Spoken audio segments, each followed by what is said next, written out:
Aujourd'hui, j'ai envie de partager avec vous mes astuces anti-ballonnement, sachant que j'ai 41 ans et je mange beaucoup de volume. Mon astuce principale consiste à manger les choses les plus digestes d'abord dans la journée, puis progressivement des choses de plus en plus longues à digérer. Passons aux explications maintenant. Comment savoir dans quel ordre manger ces aliments? Alors, ceux qui sont à placer en début de journée, c'est ceux qui sont le plus digestes, donc les plus juteux, les plus riches en glucides. Alors qu'en fin de journée, c'est là qu'on va placer ceux qui sont le plus riches en protéines, riches en graisses ou plus denses caloriquement tout court. Donc typiquement en début de journée, on va placer des agrumes mûrs, ensuite des fruits peut-être plus denses comme les bananes ou les dattes, ensuite quelque chose de cuit, par exemple des pommes de terre ou des pâtes ou du riz. Ensuite, le cas échéant, on peut placer des avocats ou des légumineuses ou des simili. Vous me direz, mais dans les régimes à la mode, on place des trucs riches en protéines et riches en graisses au début de la journée?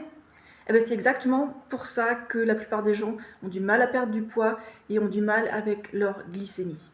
Il y a un truc que presque personne ne sait, c'est que pendant les 12 heures qui suivent un repas gras, l'insuline ne fonctionne pas bien du tout.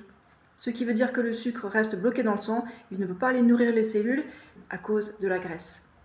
Et c'est aussi une question de ballonnement, parce que si on mange quelque chose de lourd au début de journée, et ensuite quelque chose de plus léger, qui digère plus vite et qui passe plus rapidement dans les intestins, imaginez les bouchons que ça fait.